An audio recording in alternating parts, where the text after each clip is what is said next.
¡Viva la libertad, carajo! Pues sí, con ese grito Javier Milei ha arrasado en Argentina.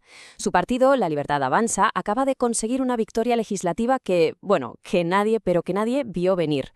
Ni las encuestas, ni los analistas, ni la sensación que había en la calle. Así que hoy vamos a desgranar cómo se ha podido producir este vuelco electoral tan brutalmente inesperado. A ver, para entender la magnitud de esta sorpresa, primero tenemos que ponernos en situación. Argentina estaba metida de lleno en una crisis económica tremenda. Hablamos de una contracción brutal, con una caída del consumo privado de, ojo, un 30%. O sea que la gente que fue a votar, sencillamente, tenía muchísimo menos dinero en el bolsillo. Pero es que no era solo la economía, ¿eh? Por si fuera poco, el gobierno de Milei se enfrentaba a un escándalo de corrupción gigantesco. Y no uno cualquiera, salpicaba directamente a su hermana Karina Milei, que además es la secretaria general de la presidencia. Vamos, que la sombra de la corrupción estaba justo en el círculo más íntimo del poder. Y para rematar la jugada es que solo un mes antes, el partido de Milei se había llevado un palo tremendo, una derrota electoral durísima en la provincia de Buenos Aires, que no es cualquier cosa, ¿eh? Es un territorio clave que representa casi el 40% de los votos de todo el país. O sea, que todo, absolutamente todo, apuntaba a una debacle. Entonces, a ver, recapitulemos. Economía por los suelos, un escándalo de corrupción en casa y una derrota electoral muy reciente. La pregunta es obvia, ¿no? ¿Cómo es posible que con todo esto en contra, La Libertad Avanza consiguiera una victoria tan arrolladora? Pues vamos a meternos de lleno en las claves de este giro de 180 grados. Vale, lo primero es poner en perspectiva el resultado, porque no fue una victoria por los pelos, ni mucho menos. Fue un auténtico tsunami electoral, uno que ha redibujado por completo el mapa político argentino y que, según la fuente que manejamos, podría ser el principio del fin del peronismo, que, bueno, es el movimiento que ha dominado la política del país durante más de 70 años, casi nada. Mirad, echemos un ojo a este gráfico porque es muy claro. La barra de La Libertad Avanza supera el 40%. Sí, pero lo que de verdad impresiona es la distancia con la segunda, la del peronismo. Son casi 10 puntos de diferencia. ¡10 puntos! Estamos hablando de una ventaja de más de 1.300.000 votos. Una victoria, vamos, indiscutible. Pero claro, para valorar de verdad esta victoria, hay que entender lo increíblemente cerca que estuvo Milei del fracaso. Es que las semanas antes de las elecciones fueron una auténtica tormenta perfecta. Malas noticias económicas, políticas, personales, todo parecía indicar que su proyecto se iba a pique. El pilar de su gobierno, su gran símbolo, era la famosa motosierra, un nombre muy potente para una política de recortes durísimos en el gasto público. ¿Y esto qué significó en la práctica? Pues paralización de obras públicas, peores servicios en sanidad, en educación, medidas que lógicamente afectaban directamente a millones de votantes. Claro, el resultado a corto plazo de esta terapia de shock fue una inflación acumulada salvaje. Desde que Milei llegó a la presidencia, los precios se dispararon, atención, un 241%. Para que nos hagamos una idea, el paquete de café que antes costaba 7.500 pesos, de repente pasaba a costar más de 16.500. Una locura. Y aquí está el verdadero drama. Mientras los precios se disparaban ese 241%, los sueldos de los trabajadores solo crecieron un 27,2%. La diferencia es abismal. Esto en la práctica significa que la gente perdió una cantidad brutal de poder adquisitivo. Sencillamente, eran más pobres que antes. Así que, resumiendo, el panorama era desolador. El escándalo de su hermana, la derrota en Buenos Aires, la amenaza real de una crisis bancaria por la falta de dólares y, para colmo, la imagen de un presidente haciéndose selfies con Elon Musk mientras la inflación vaciaba los bolsillos de la gente en Argentina.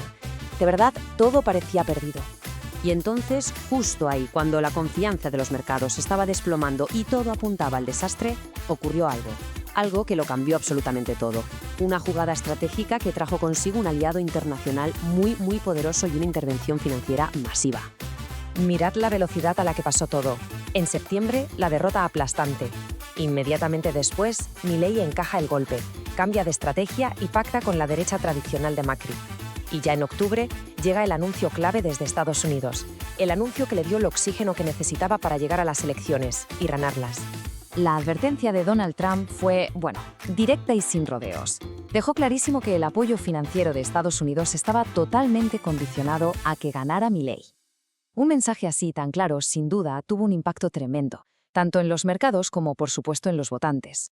Y ojo que no hablamos de poco dinero, ¿eh? El salvavidas financiero que Trump le lanzó a Milei fue de 60.000 millones de dólares, una cantidad de dinero gigantesca. Su objetivo: restaurar la confianza, evitar que los bancos colapsaran por falta de dólares y, en definitiva, estabilizar la economía justo antes de las elecciones. Para que nos hagamos una idea de lo que significa esta cifra, China le prestó a Venezuela para sostener al chavismo, o una cifra muy parecida al último gran paquete de ayuda que Estados Unidos aprobó para Ucrania. O sea, es una auténtica barbaridad de dinero. Pero esta victoria no es solo un triunfo simbólico, ni mucho menos. Cambia por completo las reglas del juego, el equilibrio de poder en el Congreso argentino, y sobre todo, le da a Milei la capacidad de gobernar y de sacar adelante sus reformas, algo que hasta ahora le había sido prácticamente imposible. El objetivo mínimo, el número mágico para Milei en estas elecciones, era conseguir 85 escaños. ¿Y por qué 85 exactamente? Pues porque con ese tercio de la Cámara, la oposición ya no podría tumbar sus vetos presidenciales. Le garantizaba, digamos, una capacidad mínima para poder gobernar. Bueno, pues no es que llegara a ese objetivo, es que lo superó con creces. Al final consiguió 93 escaños. Esto le da una posición muchísimo más fuerte de la que nadie esperaba. Ahora ya no solo puede defenderse, sino que puede pasar al ataque, proponer y sacar adelante su agenda legislativa.